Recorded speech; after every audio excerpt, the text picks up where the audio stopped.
No Evangelho da Graça de hoje, nós vamos a outro Evangelho, o Evangelho de Lucas, capítulo 4. E vamos ler no capítulo 4, versículo 16 em diante. Diz assim: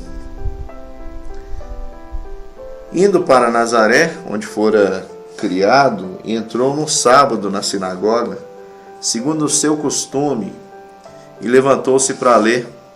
Então lhe deram o livro do profeta Isaías, e abrindo o livro, achou o lugar onde estava escrito: O Espírito do Senhor está sobre mim, pelo que me ungiu para evangelizar os pobres, enviou-me para proclamar a libertação aos cativos e restauração da vista aos cegos, para pôr em liberdade os oprimidos e apregoar o ano aceitável do Senhor.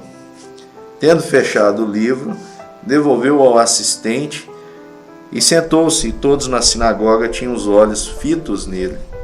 Então passou Jesus a dizer-lhes: Hoje se cumpriu a escritura que é capaz de ouvir. E todos lhe davam testemunho e se maravilhavam das palavras de graça que lhe saíam dos lábios, e perguntavam: Não é este filho de José? Disse-lhes Jesus: Sem dúvida, citar-me-eis este provérbio: Médico, cura-te a ti mesmo. Tudo o que ouvimos ter se dado em Cafarnaum, faze-o também aqui na tua terra. E prosseguiu: De fato vos afirmo que nenhum profeta é bem recebido na sua própria terra. Na verdade vos digo que muitas viúvas havia em Israel no tempo de Elias, quando o céu se fechou por 3 anos e 6 meses, reinando grande fome em toda a terra. E a nenhuma delas foi Elias enviado, senão a uma viúva de Sarepta, de Sidom. Havia também muitos leprosos em Israel nos dias do profeta Eliseu, e nenhum deles foi purificado, senão Naamã, o Sírio. Todos na sinagoga, ouvindo essas coisas, se encheram de ira, e levantando-se, expulsaram-no da cidade e o levaram até o cimo do monte sobre o qual estava edificada, para de lá o precipitarem abaixo. Jesus, porém, passando por entre eles, retirou-se. Esse é um texto que está relacionado ao início, bem no princípio, o início do ministério de Jesus. Podemos até, por conjectura, deduzir que isso tenha acontecido logo após aquele momento ali na Galileia, e depois ele tem uma breve passagem por Jerusalém, e após retorna para a sua cidade natal, Nazaré, onde, como de costume, ele ensinava nas sinagogas, por exemplo. Isso é dito aqui no Evangelho de Lucas, capítulo 4, o versículo de número 15 diz que ele ensinava nas sinagogas e era glorificado por todos. Quando foi para Nazaré, onde foi criado, entrou no sábado na sinagoga, segundo o seu costume, e levantou-se para ler. Jesus de fato participava daquele ambiente ali da cidade de Galileia. A cidade da Galileia era bem pequenininha.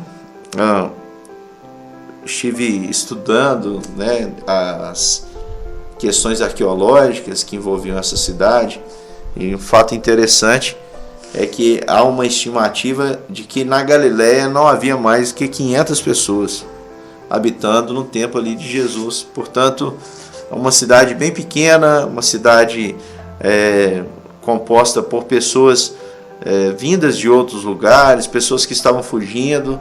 Este era o contexto ali da Galileia, um lugar extremamente humilde, do qual nós vimos há pouco, em alguns vídeos atrás, nós vimos Natanael lá perguntando se de Nazaré poderia vir algo bom.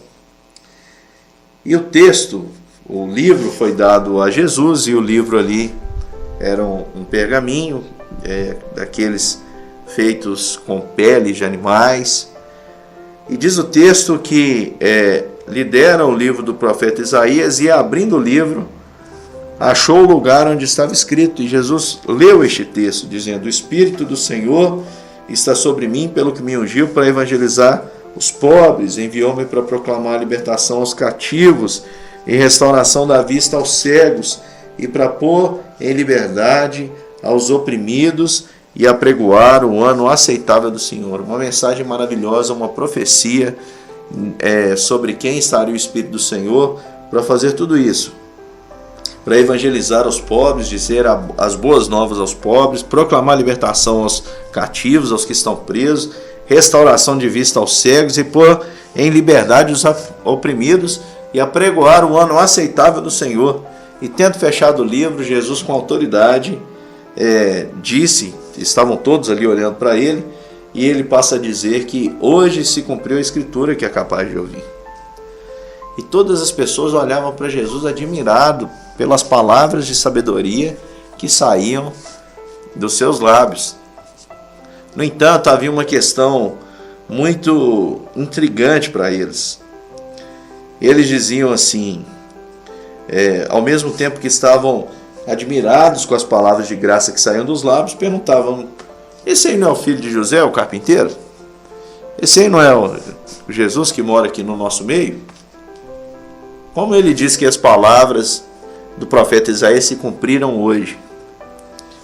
E aí Jesus diz para eles, cita para eles um provérbio dizendo, com certeza citar-me-eis este provérbio: médico, cura-te a ti mesmo. Tudo o que ouvimos ter se dado em Cafarnaum, faz-o também aqui na tua terra. E Jesus prosseguiu dizendo: de fato vos afirmo que nenhum profeta é bem recebido na sua própria terra. Em outro evangelho vai usar uma outra expressão dizendo que nenhum profeta tem honra na sua própria casa, na sua própria terra. Jesus aqui vem dizer que nenhum profeta tem honra, é bem recebido na sua própria terra. E aí Jesus conta alguns exemplos dizendo que por causa disso, no tempo de Elias, havendo muitas viúvas, ele foi enviada para a viúva de Sarepta, que nem pertencia ao povo ali de Deus. Também no tempo de Eliseu tinham muitos leprosos, mas apenas Naamã, o Ciro, é que foi purificado.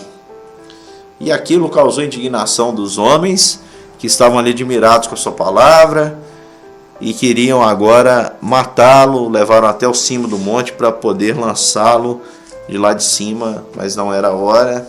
E Jesus sai ileso daquela situação, passando no meio deles, porque de fato ninguém tira a vida dele, como ele mesmo declarou em João: ninguém tira a minha vida, pelo contrário, eu espontaneamente a dou. Não era o momento, ele passa por entre eles ali ileso.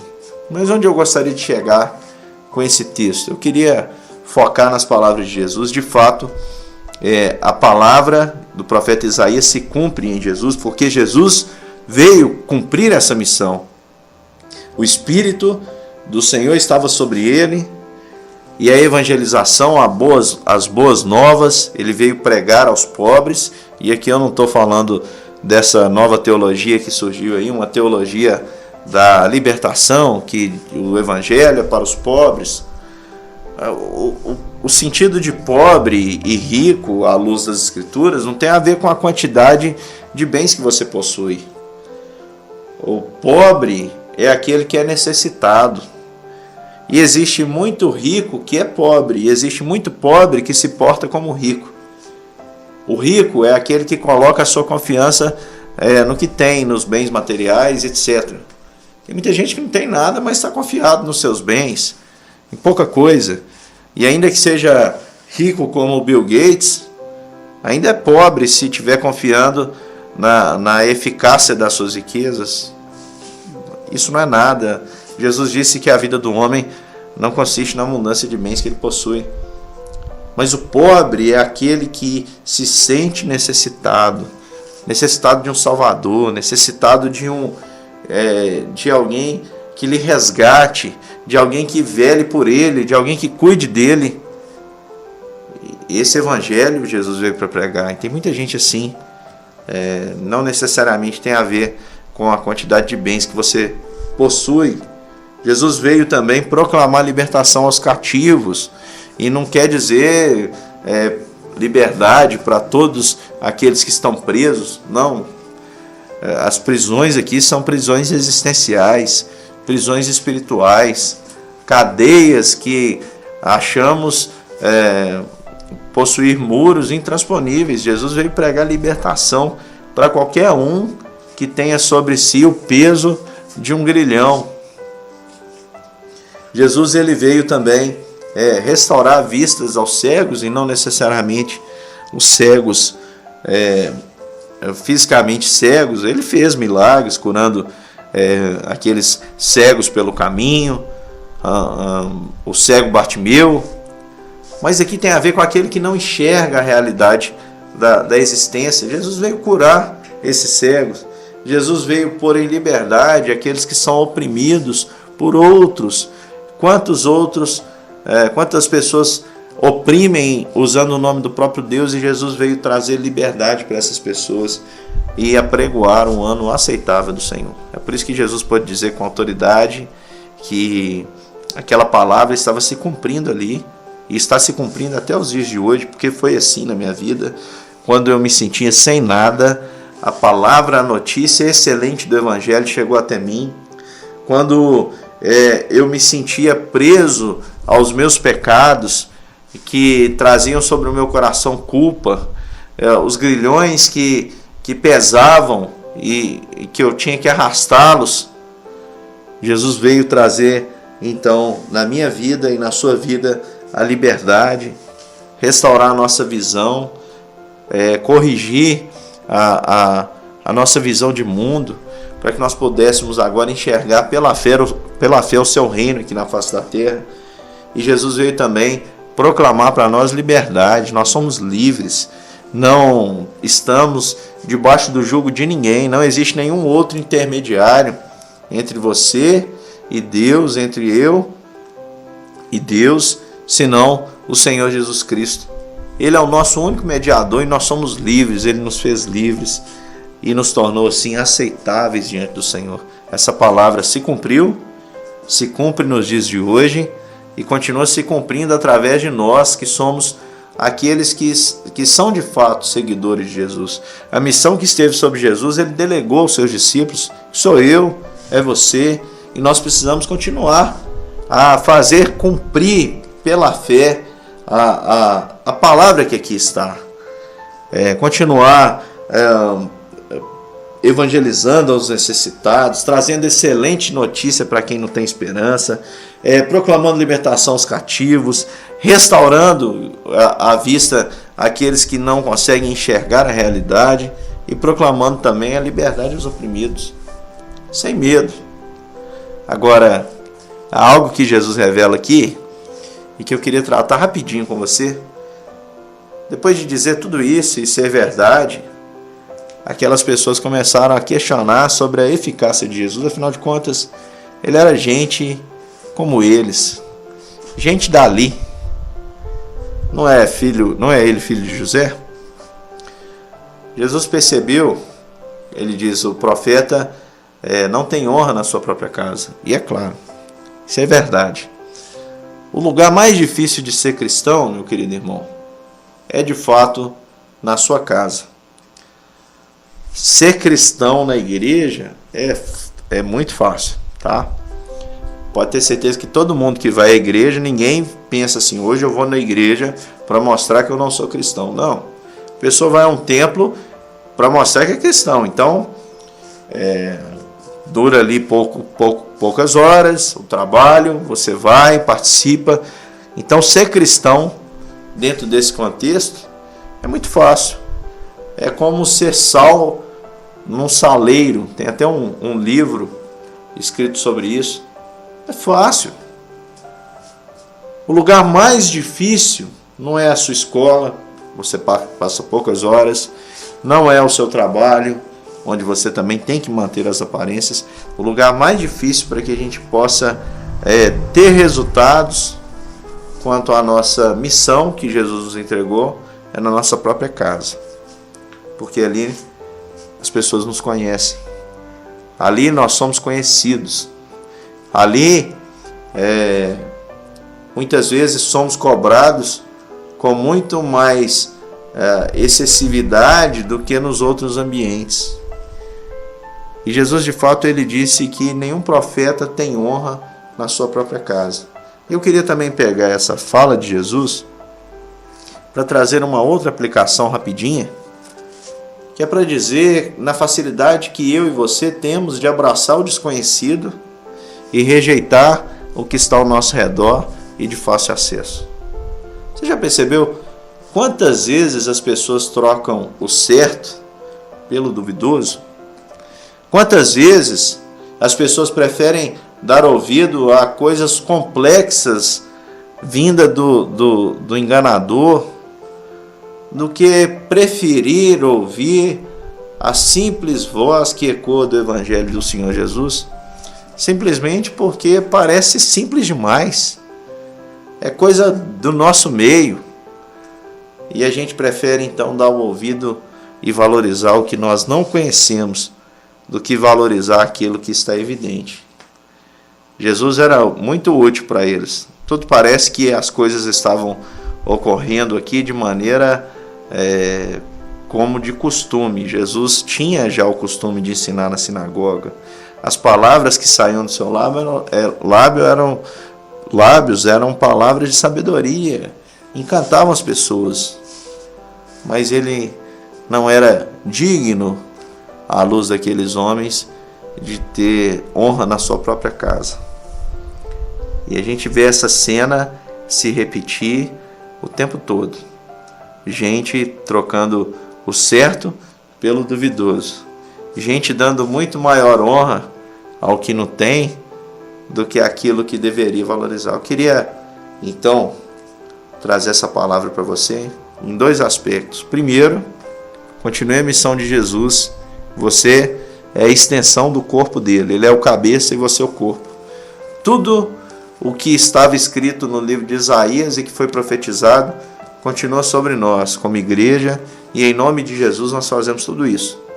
Proclamamos libertação aos cativos, vista aos cegos, trazemos uma mensagem de esperança a quem não tem, proclamamos liberdade aos oprimidos e apregoamos um ano aceitável do Senhor. Somos o sal da terra e luz do mundo para isso, para salgar e para iluminar. Mas também eu quero que você aplique na sua vida essa questão. Nenhum profeta tem honra na sua própria casa. Você que é filho, comece a valorizar os seus pais. Dê mais valor ao que os seus progenitores dizem do que as outras pessoas. Você que é pai, comece a valorizar seus filhos. Quantas vezes você releva tanta coisa de gente de fora e não consegue relevar do seu próprio filho? Você que é casado, valorize a sua esposa. Dê valor a tudo aquilo que ela te entrega. E você que é esposa, faça o mesmo pelo seu marido. Vocês que frequentam uma mesma comunidade, a mesma fé, comece a valorizar quem está ao seu redor. A gente tem uma frase que é muito famosa que diz que a gente dá valor só àquilo que a gente perde.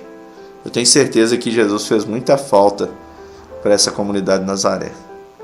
Então, valorize, dê honra a quem tem honra e acredite, procure ver o melhor na vida das pessoas. Que Deus te abençoe ricamente em nome de Jesus.